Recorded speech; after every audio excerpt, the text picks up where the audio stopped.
Hi, welcome to edition of Turf Talk, Kentucky Derby Works edition. I'm James Scully, joined by noted clocker Gary Young. And Gary, we had Steve Asmussen sent a brigade of workers out this morning, hence Lookin at Lee, Untrapped, and even local hero who's on the AE list, and Sonneteer drilled a half mile. I'll start with the Asmussen horses. What were your thoughts? Steve's a friend of mine, and he, in his last work before the race, these horses are meant to just stay where they're at. He's not looking for anything overly flashy in a 45 and change work before the race. In Lookin at Lee, Untapped, and Local Hero all worked within a couple of fifths of one another. They all galloped out relatively, you know, they were all carbon copies of each other. Untrapped is a very big, imposing horse. He's definitely an offensive lineman type as opposed to a wide receiver type. And he's looked well. His coat looks good, and I couldn't knock anything about that. Looking at Lee, he looks fine too. He's another good-sized colt. If you watch his preps in Arkansas, he definitely has been running at the end of those races. The Right. mile and a quarter will be his friend, where it might not be the friend of some horses in this race. He could definitely hit the board, I think. He could definitely hit the board. You know, could he win? You know, he's going to need everything to go right as far as getting through traffic and as far as the pace scenario, and maybe have a couple of the major players not run their A race, but he definitely could hit the board, and he's a nice horse. Local Hero, not as big as the other two horses. He worked about the same as those previous two did. He could add some pace to the race, right? Local Hero. He could. Right. He could. And I mean, he's a long shot to make it, but Yeah, there's yeah. a little bit of intrigue there. There is. And then I guess like the final with like, you know, Lookin at Lee and Hence are both like classified as like dead closers, late runners. I know that the track might have been playing a little different because Lookin at Lee came out early, but his work was 50 and change. Hence's was 48 and change. Is there a difference between those two horses and the one horse working faster than the other that you can note? Or Not really. I mean, they were both well within themselves. I think the track, especially after seeing Sonneteer and sitting up there with my friend John Nichols, the head clocker here, and timing some of the works after the break, it got faster after the renovation break. I think the final time on Hence compared to the other three Asmussen trainees, he's doing very well, that horse, but I think it's a direct indication on the difference in the track surface after the harrowing took place this morning. yeah, and talking about the track playing fast, we had Sonneteer, and Sonneteer doesn't have an official workout listed since he ran fourth in the Arkansas Derby on April 15th. I know he may have had some spirited like gallops, 2-minute licks out in California, but no time works. And he came out this morning after the break with a Derby session and drilled a half mile in 47 flat. Your thoughts on Sonneteer? He looked terrific. He looked terrific. I mean, he's a maiden, and he might not get to dance on Saturday, but this work, as you'll see on twinspires.com, this is a terrific work, well in hand the whole way. His ears were up down the stretch, meaning he was relaxed and that there was probably a lot more left in the tank. His father won there was a little bit of water in the track, and his father won that Breeders' Cup at Monmouth that year in the mud, so he's got it in his pedigree to maybe be okay on a wet racetrack. But this horse worked terrific this morning. I mean, if you didn't know who it was and you said that's a 3-year-old maiden that's ran 10 times and hasn't won yet, you go, no, that can't be. But you know, he has. And I guess he's really like turned the corner in his last 2 stake starts. I mean, they've been a massive improvement upon his first 8 races. You know, being from California, I've been there for most of his workouts and his races, and he wasn't bad, but you certainly didn't see this coming. I mean, his getting beat 2 lengths in the Rebel and Arkansas Derby were legitimate. They were legitimate races, and he was. I mean, his stride was at the wire was that of a horse that would appreciate a mile and a quarter as well. Well, that's very interesting to note. I'm going to ask you about Always Dreaming. It's really a little bit of he came out and he had a really good work by all accounts. You said he worked well a few days ago. after that work, he's still been real headstrong in his gallops. So Todd Pletcher changed equipments, changed exercise riders, got a much stronger exercise rider on him, and put draw reins on that. And he was still a little bit rank, it looked like, to my eye. I was wondering what you thought about how he went in that draw reins, and does that concern you at all? Do you think that Pletcher is concerned by how he's doing coming into the race? Yeah, I had dinner with Todd last night, and he, you know, I mean, it's not like it's not like he didn't enjoy his dinner because of it, but yeah, it's a concern of his, you know. Do you like to see I mean, what do you think about the equipment change?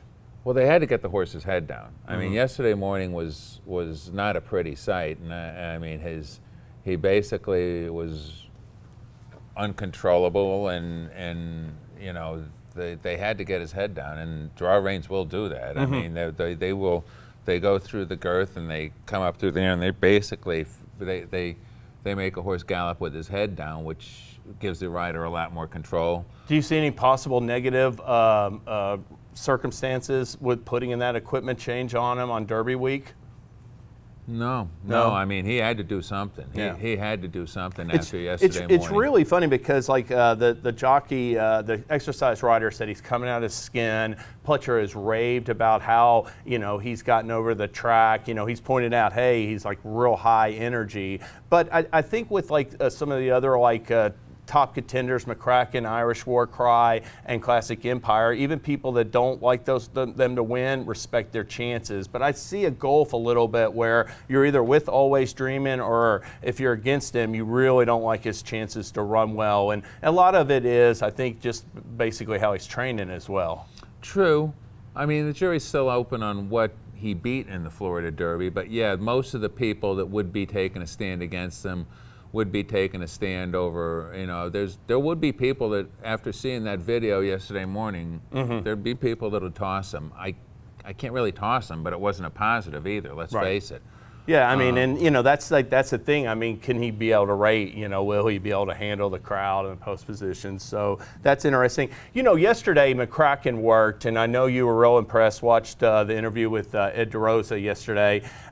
He had a day off, you know, after a really impressive move, and he comes back to the track tomorrow. I was wondering, what do you look for the day after, or the day they return to the track after a good work to let you know that they bounced out of it well? Well, most horses in their first day back after work, especially a serious work like that, when they will just jog clockwise once around and go home. Now, being that this is Derby week and they're training for the Derby, they might gallop him instead of just jogging him. But what you're basically looking for is the horse that's given positive body language, like his ears are up, he seems happy to be there. He's moving in a gait that is free and doesn't have any hitches in his get-along, so to speak. And, you know, he seems to be a happy horse, McCracken. When you watch him train here, even before that work yesterday, if someone said to you, and you didn't know the horse, if someone said that horse has ran 3 times at Churchill Downs and he's won all 3 times, you'd like, yeah, I can believe that. Oh, you know, he kind of seems at home there. I do believe, after watching his work the other day, unless something definitely turns me the other way, I do believe this horse is going to run a good race on Saturday. I could tell a little, you know, I could tell from the interview yesterday that you were thinking along those lines. How about Classic Empire? He came out in the Special Derby Oaks training session today. I know he had been bringing him out for some exercise, jogs or gallops early in the morning, but now that he has him in that afternoon, what did you think about his body language out there? He looked good. He looked fine. He's kind of he's another one, like Always Dreaming, that sometimes the most important part of his game is what's going on in his head. Right. I mean, he's had some issues. He's had, you know, drop a jock, or maybe put his feet in the ground when he goes to work one day and does not want to work. I mean, but he's sound, he's moving good. His talent is unquestionable. I mean, you think of you know, when him and Dale Roman's horse came to the wire in the Breeders' Cup last year, you got the idea that that was a really good a good field, and those 2 horses were far in front of the good field. you know, he changed his leads a couple times galloping today, but I didn't think that was anything. It might have been the mud, and it might be because he's just a big, playful kid, is what he is. Right. No one's going to deny his talent, and if he holds it together, just like Always Dreaming on Saturday, you know, they're going to be factors in the race. You know, Irish War Cry is another horse that Graham Motion has said, you know, that the big thing with this horse is to get him to relax. And right, you and know, that's the, you know, that's a little bit of like, hey, who's going to be on the lead? You know, there's several of those horses, as well as Battle Midway and State of Honor. You know, I don't know if they're tipping their hands in their trainings, but that, you know, there's a little bit of a doubt what the pace is going to actually look like in the early stages. I'm going to turn real quick before getting out, talk about the Oaks. Paradise Woods is the probable favorite for the Kentucky Oaks. We haven't seen her yet on the track, but I know you've had a chance to see Farrell, Ever So Clever, Abel Tasman was out there this morning, Miss Sky Warrior, Salty. Any horses, any fillies stick out for you in their training so far? I've liked what I've seen of Ever So Clever, and I've liked the video of Farrell's work. I've liked both of those fillies. Being from California, I've seen Paradise Woods, and before she ever made her debut, she acted like she was really special. She might not have been Unique Bella special, but she acted like she was really special. And then with the defection of Unique Bella, it kind of opened the door for a new leader in California. Not that I have anything against Abel Tasman, but Paradise Woods and the Santa Anita Oaks, you know, halfway around the clubhouse turn when she was 2 in front and her ears were up, that race was over.